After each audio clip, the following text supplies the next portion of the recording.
मैं ब्रजेश कुमार आज आप लोगों को शिक्षा के बारे में बताऊंगा। शिक्षा का डिफिनेशन एक चुटकुला के द्वारा मैं आपको समझाने की कोशिश करूंगा। समझने की कोशिश कीजिएगा। हम लोग गांव भर में रहते हैं और गांव भर से बिलोंग करते हैं। वहाँ पे अलग अलग समझ के व्यक्ति रहते हैं। उसी गांव भर में एक बार कहीं दूर से एक अंग्रेज आया। अब हमारे गांव की जो महिलाएं होती हैं, जो गांव भर में पानी भरती रहती है, काम करती रहती है, उनसे एक बार पूछ लिया गया कि मैम आज कौन सा डे है। तो अंग्रेज से पूछा गया कि आज कौन सा डे है। अंग्रेज को पता था कि आज शनिवार है, लेकिन अंग्रेज अपने जो लैंग्वेज है बोलेंगे तो कैसे बोलेंगे, टुडे इज सैटरडे। क्या है? Today is Saturday. लेकिन इसका मतलब हमारे यहाँ पे वो जो महिलाएं थी वो उनको लगा कि ये बोल रहे हैं क्या सैटरडे। क्या बोलती है? सैटरडे। उसके कारण क्या हुआ, उसको कई थप्पड़ लग गया। तो इसीलिए फिर वो जब आगे बढ़ा तो उनको समझ से खाली हो गया कि यहाँ का सिचुएशन क्या है, मैं कुछ बोला मैं कुछ नहीं आ रहा है।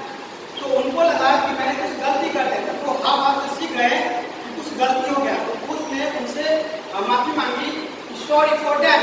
उन्होंने क्या कहा? Sorry for that. लेकिन महिला को लगा ये हमको बोलेगी साड़ी फाड़ दे। क्या बोल दिया? अब यहाँ पे इंग्लिश बोल रहे हैं, उनको समझ से फाजिल है। तो शिक्षा हमें इसी सिचुएशन को कंट्रोल करना सिखाती है कि हम जिस सिचुएशन में रहते हैं तो उस सिचुएशन को कंट्रोल कैसे करेंगे। हमें सामने वाले को क्या बोलना चाहिए, सामने वाले की समझ क्या होती है। कहा भी जाता है शिक्षा education is the study of life. हम अपने जीवन में जो कुछ भी अनुभव करते हैं उस अनुभव को हम शिक्षा कहते हैं। शिक्षा कई तरह से अनुभव किए जा सकते हैं, जैसे स्कूल के माध्यम से, संस्थाओं के माध्यम से, और हम कई घटनाओं से शिक्षा को अनुभव कर सकते हैं। बस इसका बेसिक और मेन पर्पस है अनुभव। जो भी कुछ हम अनुभव करते हैं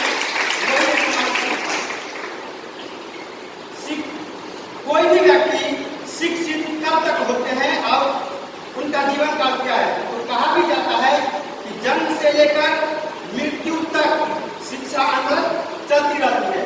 क्योंकि मैंने क्या कहा, अनुभव भी क्या है? शिक्षा। तो जितना हम अनुभव करेंगे उतना हम क्या होंगे? शिक्षित होंगे। तो जीवन का जो अनुभव है वही क्या कहलाएगी? शिक्षा। तो शिक्षा हमें क्या सिखाती है? कंट्रोल करना, खुद को कंट्रोल करना, अपने व्यक्तित्व को उच्च स्तर तक बनाना हमें शिक्षा सिखाती है। तो दोस्तों, शिक्षा को कई भागों में डिवाइड किया गया है। क्योंकि कहावत भी है कि ये जो सारा संसार है ना, ये सारा संसार हमारे क्या है? टीचर है। हम इस पूरे होल संसार में, इस पूरे संसार को तो जब हम पूरे संसार से कुछ न कुछ सीख सकते हैं तो ये पूरा संसार मेरा क्या हो गया? टीचर। तो ये टीचर हो गया तो सीखने का भी बहुत सारे विद्यालय हो गए। बस समझने का प्रयास कीजिएगा। मैंने कहा ये संसार हमारा क्या है? टीचर है। इन संसार से कुछ न कुछ सीख सकते हैं। तो जाहिर है, इसमें जाहिर सी बात है कि शिक्षा का कई माध्यम और कई प्रकार हो सकते हैं। उनमें कुछ मुख्य शिक्षा का प्रकार है, जैसे औपचारिक शिक्षा है, नियमित शिक्षा बोलते हैं, अनौपचारिक है और नियमित कहते हैं इनको। तो बहुत सारे हैं इनका प्रत्यक्ष रूप से, अप्रत्यक्ष रूप से, सामूहिक रूप से। मैंने जैसे कहा कि पूरे संसार में आप किसी घटना से भी कुछ सीखते हो तो ये भी शिक्षा का क्या हो गया? प्रकार हो गया। तो शिक्षा के प्रकारों पे अगर कहा जाए तो हम कह सकते हैं कि शिक्षा के अनेक प्रकार होते हैं। उनमें से कुछ मुख्य इस प्रकार है, जैसे औपचारिक शिक्षा, अनौपचारिक शिक्षा। औपचारिक शिक्षा किसे कहेंगे?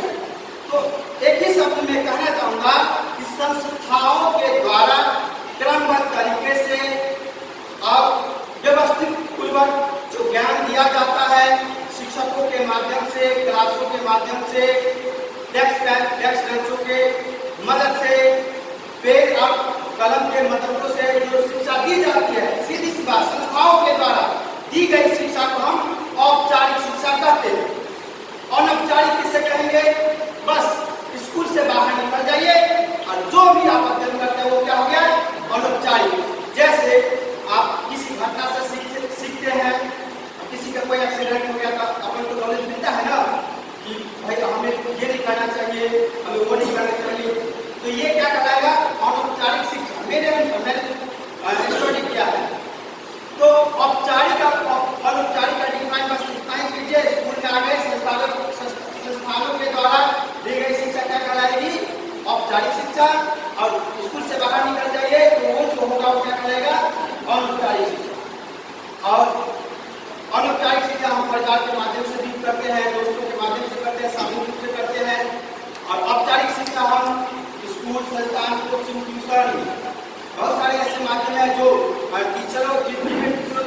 पास सेंटेशन नहीं, अपने देसी भाषा का भी इस्तेमाल किए हैं।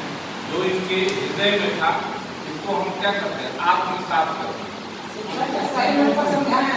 हाँ, सही में फॉर्मल एजुकेशन समझ लीजिए, औपचारिक शिक्षा जिसका समय, स्थान और कैरिकुलम ये तीनों निश्चित हो उसको हम औपचारिक शिक्षा करते हैं।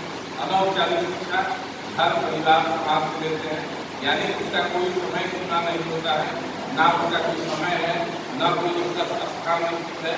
तो जहाँ पे अनिश्चितता हो और शिक्षा ग्रहण हो किसी भी प्रकार अनौपचारिक उसको हम अनौपचारिक शिक्षा कहते हैं। और औपचारिक शिक्षा की जहाँ तक बात हो तो जिसका समय, स्थान और कैरिकुलम ये तीनों निश्चित हो तो उसको हम औपचारिक शिक्षा के नाम से जानते हैं। ठीक है, और इन्होंने बहुत अच्छी समझाया है। और विश्लेषण के लिए क्या नाम है आपका? कहाँ से आएगा?